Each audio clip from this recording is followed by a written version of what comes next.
Hello, Journey family and friends. Pastor John with you today in Midweek Conversations, joined as always by Pastor Dustin Agard. Yes, sir. Good to see you. Special guest today. Very special guest today. Our chairman. Yes, the chairman of our elders at Journey, Randy Scoggins. Glad to be here. Thank you. Mr. Chairman, good to have you with us today. Good to be here. We'll share just a little bit. Randy joined us on stage this past week along with all of our elders in this part 2 of our transition talks, which we did this past week. However, the real story is Randy nor myself almost made it to the stage. We both overcame some stuff in a timely fashion to get there, didn't we? And so your voice is a little raspy. Yes, sir. It's as bad as it is. It's far better than it was a couple of days ago. So you were up in Georgia and... Yeah, I believe this probably came from my 3-year-old grandson, Gotcha. Who I'm happy to have caught it from. Yeah. We were very close up there for a week or so, and I think he shared his virus with me. And Papa? I am Papa, and as has been my experience with kids, they get a virus and they handle it quite well. They pass it on to some of us older folks, and we don't do so well with it. It's a little different, isn't it? Yes, it is. Well, and so we were a little concerned about Randy being able to make it at all. And then Friday night, something hit me that hadn't hit me in a long time. And it was nasty, it was quick, and I did not feel good. I was so sick, I couldn't even play golf. That is sick. That's how sick. And all three of us are golfers here. Yes. So I know. When I'm pass up free golf. I know. I'm sick. That's when I thought something's wrong. So I went to bed Saturday night.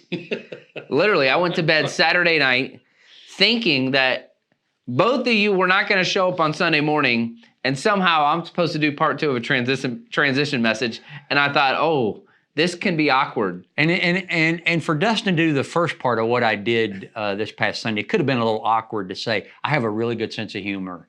I have a healthy home life. I mean, you know, that would have been a little awkward. I was committed to sticking to the script though. So, but I am so glad to see, I reached out to our chairman. I just said, I can't imagine you not being there. And so I was so grateful that both of y'all were able to make it. Yeah, that would have been... It meant a lot for me and I think for the church to hear both of your voices and your hearts, and that came across really clear. I told Dustin yesterday, I said, having been in leadership positions before, I think you would have been on good grounds just to have got up on stage and said, there's obviously a leadership void here in the church, and I've taken over.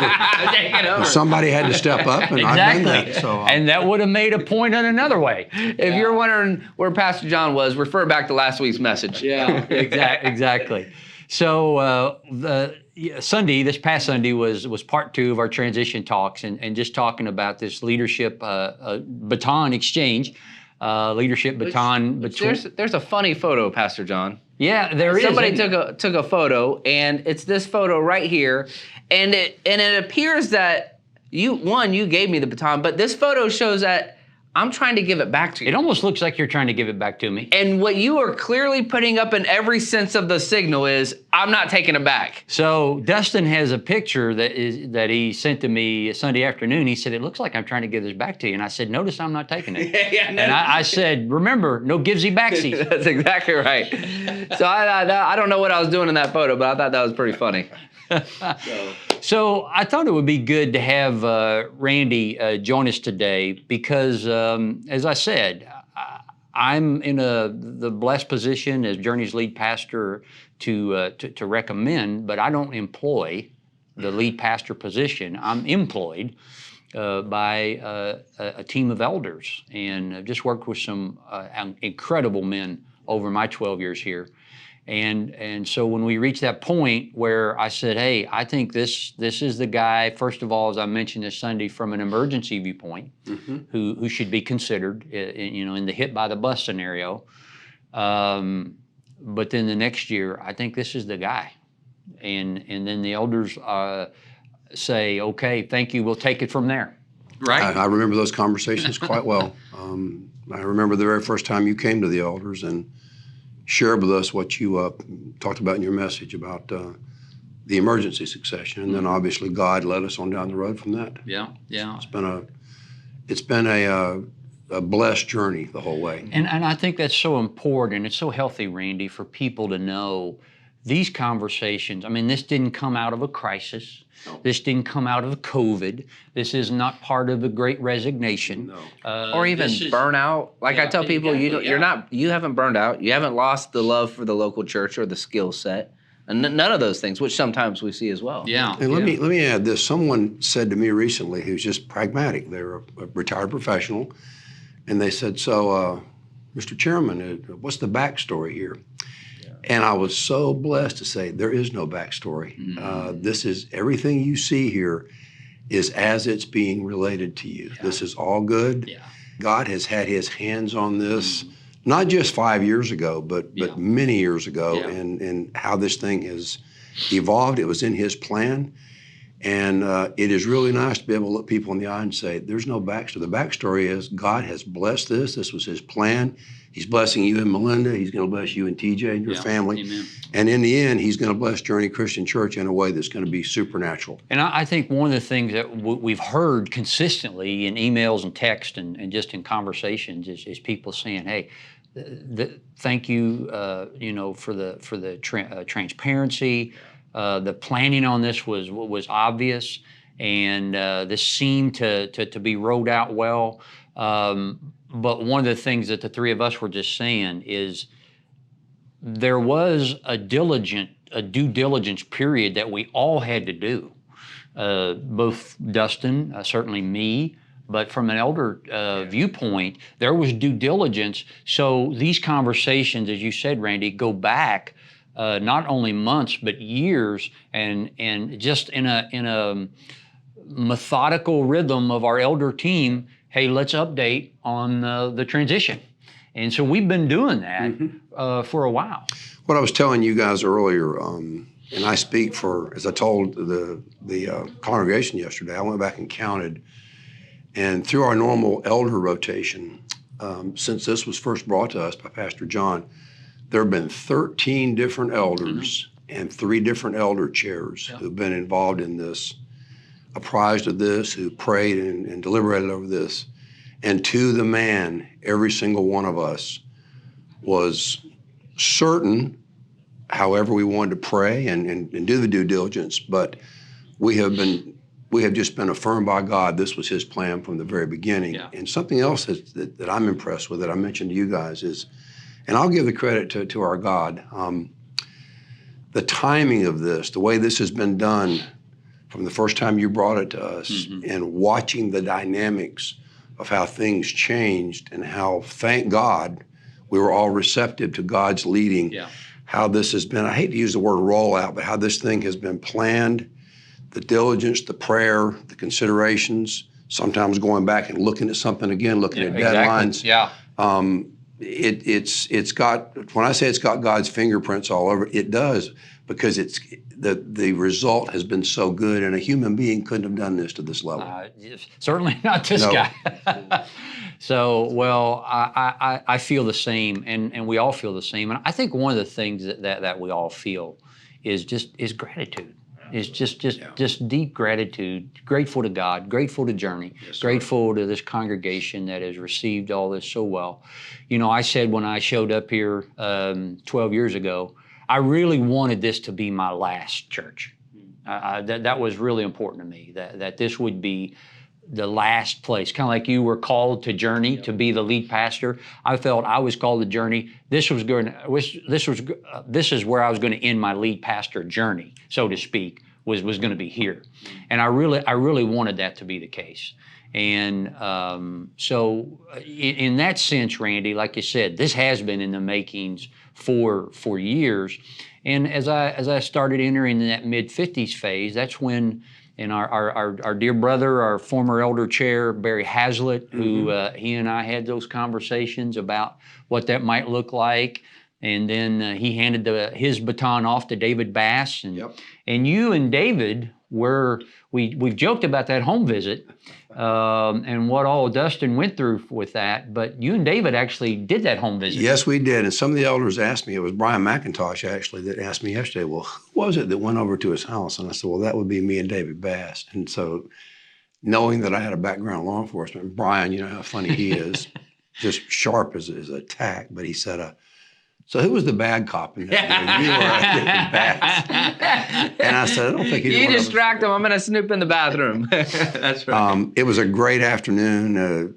One of the most blessed afternoons. Like 2 or 3 hours, wasn't it? Oh, we were there for, might have been longer than that. We were there for a long time. I mean, it was good. It was very good. It was just, the kids they did a great job of loving on the kids, asking them good questions to the kids, not on their theology, but this is a family decision and on our marriage and just on our relationship. It was just, it was a great, lovingly, just healthy conversation, and I enjoyed it. Well, our concern there, not just obviously we wanted to make sure that God was truly calling Dustin to be the next lead pastor, and that Dustin felt the call as much as we did, and as much as what you'd seen. But David and I both have been Christians for a long time, and we've served under a lot of pastors, and I've been very close to a lot of pastors and their families. And you can never tell somebody what it's like to do something until they've done it. Right. It's pretty profound, isn't Yeah. it? But our concern was that not that you weren't prepared, but that do these guys really have even a vague understanding of what they're about to delve into here? And I will tell you, we left there and we drove over in the same vehicle, and we got back in the truck and looked at each other and go, wow, what a family. It's just incredible, not because of anything they did, but the spirit that was there, Well, the just who they family are. spirit, the way they support each other. TJ, oh my goodness, Yeah. My wife and I were talking about her last night and this morning. I run out of words to describe her. She is just. She's just a remarkably outstanding, strong, loving lady who supports you and loves you so much and loves those kids. Well, let me brag on your bride. She took the time after the service, and I could see her waiting. And of course, in my arrogance, I think she's waiting on me. And so I could see her waiting, and I get to talking, and then I go and say hello, and she's like, she's so just kind. I don't want to bother TJ. She said, I just wanted to say something to her if that was okay. I said, yeah. And it was our family, so I just brought her. And her interaction with TJ yesterday blessed her more than you know. Well, and thank you for saying that. Just her genuine, you can just see genuine love and warmth and Christ-likeness from one female leader to another in ministry. And so I just want to say, one, thank you for that. And then two, sadly, there are so many stories, horror stories, of pastor kids that have, from the church, but specifically of elders. And what you did, you and David, come into my house, and the entire process gave my kids a close-up view of what healthy, godly leadership looks like. Mm-hmm. And now 2 out of the 3 of my kids want to go into ministry, and they don't have scar tissue. They are going into ministry expecting elders to handle it the way, because that's all they know. Mm-hmm. So you didn't even know that's how God was preparing you for something else, but because you were just being faithful to do ministry the right way, you've created healthy rhythms in generations. And I love, isn't that cool? And am I right with some of that, as sad as that sounds? Totally, that's so true, and not surprised by anything you said as well, how your kids view elders now, because and I mentioned, I think I just did it at the 11:15 service. I should have said it at 9:30, so in case you missed it at 9:30, I think one of the secret sauces of Journey is the elder team. Yeah, and they're not often seen. And I think that's intentional, but they're there, and you need to know that. Yeah. And they care. And we meet, and there's a lot of prayer that goes into those times. They take this role very seriously, being shepherds of this local flock, and I think that's been one of those things. And so naturally, when we come to something as important as pastoral succession, they played a huge role in this, and reached that point. kind of like when you and David left the house, like, wow, that's what we need to hear. And the same thing after Dustin and I had that conversation when I moved up the timeline and said, hey, Dustin, I think we're going to do it now. And he said, number one, I don't want to rush you in any way. Number two, I'll be ready. That's what I need to hear. And let me say something to you that I don't know that I've ever told you this before personally, but and I speak for the whole elder team. We've talked about you a lot. If your ears have been burning, but and the word humility is used a lot, but I don't know of any other word that describes you any better than that. But the blessings God has given you as a leader, as a pastor, as a preacher, the way that we've watched you as elders, how you lead this staff, this ministry, the way you go through selecting key members of your staff team, the discernment, and to have all those godly gifts at the refined level you do, and still have the humility and the love for this church and for your wife and knowing what your future is, to know this is the right thing and the right time. There are men in this position who would go, this is too good. I don't care what the timing is. I'm not walking away from this. And if you think the elders haven't noticed that, and we love you, we appreciate you for that.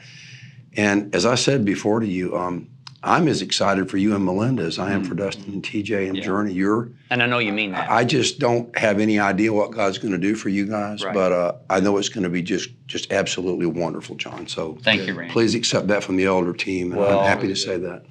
I do appreciate that. Well, I think there's a couple takeaways that we can. Well, let me easy there, Tiger. I want to add on to that. Okay. One of the things, Mr. Chairman, that I would say is everybody knows Pastor John as a preacher, and he's a gifted communicator. Yes, he is. But what everybody needs to know is good and as gifted as he is on the platform, he's better off the platform. And I think that's what we that are close to you love and admire, is who you are off the platform sets up who you are on it. Yes, sir. So we're Yes, grateful. Sir. Absolutely. Thank you. Well said. Thank you. Now we got two things that we want to throw at you, Pastor John. Take it away. Well, the first thing the He's three of already us kind of taken over here. Exactly. I like it. The first thing we can all agree on here, the three of us, is we all married up. Yes, we did. We all married over our heads. Immeasurably. Yeah, exactly. So Melinda, Marie, and TJ, our wives, we all married up. And that's a definite takeaway. Yep. From all this. I think what you can't fake. You can't fake love, and you can't fake chemistry, and you just can't fake that. And that's one of the things with Dustin and I's relationship. I mean, it is what it appears to be. I mean, you know what, we love each other. We're for each other.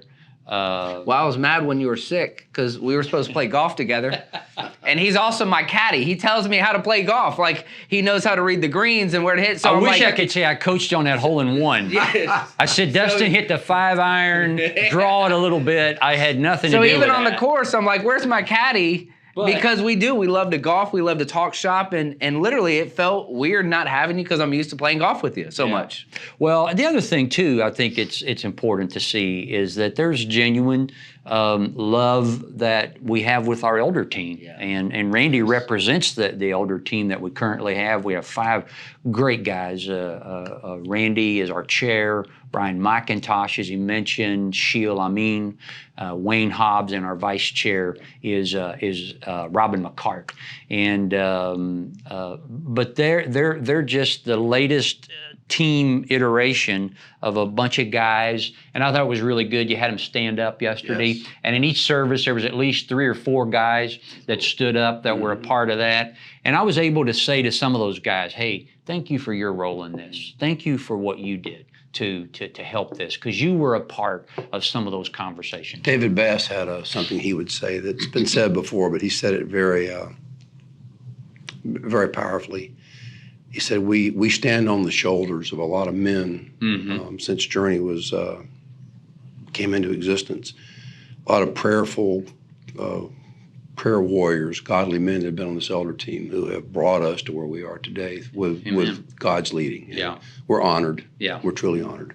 Yeah. Your friend and mine, Dallas O'Dell. Yeah. I talked to him this morning. Well, Dallas texted me yesterday and just said some nice stuff, and I had to joke. I said, "Well, since I get a text from you once a year, I'm gonna save this one." But Dallas was one of those elders when I was hired. Dallas was an elder, and he hasn't been for a while, but still, even back to those relationships and those guys, it's just been a blessing, Yes, and I think you get a sense of that. And I hope you get a sense of that, and just wanted Randy to be here today because as you go on the Transition website, there's 3 different notes: one from me, one from Dustin, and one from Randy. And so you can hear not only read his words, but hear his voice about this transition. And of course, this will go on the Transition page website, this conversation as well. So thank you, Mr. Chairman, for Thanks for coming inviting in. me. This is an honor. And glad to be here with you and guys. being with us today. You want to describe your special shirt? Sure. I think you should. This is a Hawaiian shirt. If you can't see, it's the oldest shirt I have. It's over 20 years old. It's over 20 years old. And I know, you don't know about all your shirts and how old they are. I know this one, because this is the shirt that I got married in. And I haven't worn it since my wedding. I didn't even think I could. I mean, look at this. That's impressive. I could fit in it, and I got the coolest honor. Somebody asked me to do their wedding, and so I had a wedding today. But they asked me, they said, "We're going to wear Hawaiian shirts. Do you think you could wear a Hawaiian shirt to do the wedding in?" So first of all, anybody that asked me to do a wedding in a Hawaiian shirt, so I surprised them with this. They didn't know that I actually wore one for my wedding. So it was cool. So this is from my wedding day. That's awesome. Isn't that good? 20 years old. Randy, I'm impressed that the dude can get in a shirt he had 20 years ago. I'm surprised he still has the shirt. Yeah, exactly. I'm not sure I could get into a shirt I had on 20 years ago. So anything else, Pastor Dustin? I will say this. I'm grateful. I love you, and not just grateful for the whole past couple years, but I'm grateful that you got to be a part of it Sunday. It wouldn't have felt right if you weren't a part of it Sunday, and so I'm grateful. But I echo everything Pastor John said. I tell people all the time, because there are some, for a nonprofit, people may not know this. For a nonprofit, you have to have a board or some elders to have that status. And so there's a lot of people that have board or elders just for paper purposes, just to have it, and they don't do anything. That's not here. They do. Not only do they do a lot, they take their role serious, and they're incredible men of God. And not only that, but it's in a lot of situations, in too many situations, it's an antagonistic relationship. Yes. It is an us versus them mentality, and it's almost the insider joke among some pastors, like a mother-in-law, kind of those jokes. That our board or the elders did this, and I just never had that. Praise God for that. I've never experienced that. That doesn't mean there hasn't been some challenging conversations. That doesn't mean there hasn't been some hard conversations that we've had. We don't have any wallflowers on the elder team. Exactly, yeah. And we certainly don't have any wallflowers among our lead pastors. Some strong personalities and leaders, and there's, but as Brother Levon, we need to say what Levon says, Randy. One of his favorite, the elder team has their own core values and behaviors, and one of the values is we deliberate with many voices, but we speak and lead with one. We deliberate in many voices. Levon, we will never forget you for that. I know. And your review of metrics. Exactly. And one other thing that we need to just be clear about, and part of what I felt like was important for the timeline for me to step out in early 2023 is that Randy will be the elder chair for another year and a half, or maybe a little longer. Yeah. But we felt that because had I stuck with the original timeline that I first proposed to the elders, you and I would be going off at the same time. Yes. And we got some good counsel from our friend Dave Stone that when he made his transition, one of the reasons he did is because that elder chair would be in place for another year. And so for the congregation to know that there's some leadership continuity. Yes. You're not getting a new lead pastor and a new elder chair. That can send a little congregational uncertainty, but having that is really important. And I think too, just the relationship between the elder chair and the elder team and the lead pastor. Absolutely. That's critical. It's The critical. chemistry has to be there, the communication. Obviously, Dustin and I are, we have good communication, and to be able to work together for the next year and a half, I think is going to be a really good thing, and I think it's a blessing. So I think it was a good decision. Yeah, good deal. Well, this Sunday, we are out of transition talks and back to somewhat more normal services, but it is a special Sunday. Yeah, graduation Sunday where Yep. we honor graduating high schoolers, and I have one myself. My son's graduating. Your first child to graduate. Graduating. That's a big deal. It is a big deal. It's a big deal, And, Dustin. we got all the feels and emotions. It's not been good. Yeah. So we're kind of a mess. Yeah. But we're excited to be able to honor and celebrate them. It's a great season in Next Gen because not only that, we got camp come up in a couple weeks, which we literally just maxed out at camp. We are sold out for camp. We take Which I don't know that that's ever happened. We're taking 100 people to camp, and that's Wow. going to be in a couple weeks. Absolutely incredible. It's amazing. So not only that, but then we have 2 new residents that are starting this week, and then this weekend we'll have 4 new interns starting. So a lot of great things, and we'll bring everybody up to speed. But a lot of things in Next Gen going And great. grateful to housing. That's always a key Yes. part of interns and residents. God's provided through you. Thank you, Absolutely. host families. You are the secret sauce in interns and residents. Absolutely. Is our host families. And in coming weeks, we'll get the 2 new residents on, and we'll get our interns on. Not only do you have a son graduating from high school, Pastor Kevin Monahan, our new executive pastor who just joined us, he has a son, and this is his first child graduating as well. Yep, it sure does. So really, really cool. We got a couple pastors that have some kids that are graduating, and that is big stuff. Yeah. For anybody in the future that sees this, we hope these conversations have been helpful to you. We have tried our best to communicate transparently, honestly, authentically about the importance to an organization about a handoff of leadership, and that's what this has all been about. It has been a little different the last couple of weeks. Thanks for sticking with us on that. They're kind of family talks, but I kind of believe in those from time to time when you have important family business to talk about, and that's what we did. But this Sunday, 9:30, 11:15, we hope you join us at Apopka or Lake County, and if you can't do that in person, then join us online. 9:30 to 11:15, graduation, recognition, and honor Sunday. Tammy Joseph, Yes. our Director of Family Ministries, she's going to share a word with us at Apopka. Yep. And Pastor Russell Cushman Yes. is going to share a word at our Lake County campus. So we have 2 different speakers this week, one at Apopka and one at Lake County, and we're looking forward to that. Yes, sir. Randy, thanks for joining us. Thanks for having me. All right. As always, we are loving the journey.